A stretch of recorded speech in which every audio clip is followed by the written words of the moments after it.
একটা ছোট্ট গল্প আপনাদের শোনাই। ক্লাসে জীবন বিজ্ঞানের এক শিক্ষক তার ছাত্রদের শেখাচ্ছিলেন শুঁয়োপোকা প্রজাপতিতে কিভাবে রূপান্তরিত হয়। তিনি ছাত্রদের বললেন যে পরবর্তী 2 ঘন্টার মধ্যে শুঁয়োপোকা থেকে প্রজাপতি বের হয়ে আসবে,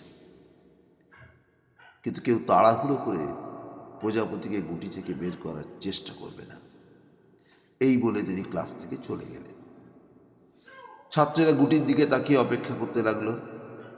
প্রজাপতি গুটি থেকে বের হওয়ার জন্য নড়ে চড়ে চেষ্টা করছিল। একটি ছাত্র দয়া পরবশে শিক্ষকের উপদেশ অমান্য করে গুটি ভেঙে প্রজাপতিকে বাইরে আসতে সাহায্য করল।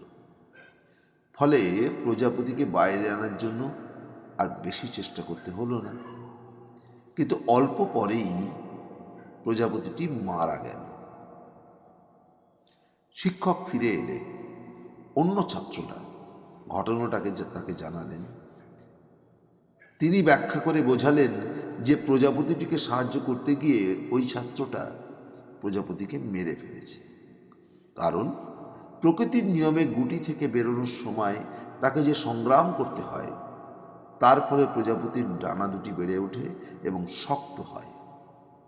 বালকটি প্রজাপতিকে সংগ্রাম করতে না দিয়ে তাকে বাঁচবার শক্তি সংগ্রহ করতে দেয়নি, ফলে প্রজাপতিটি মারা গেল।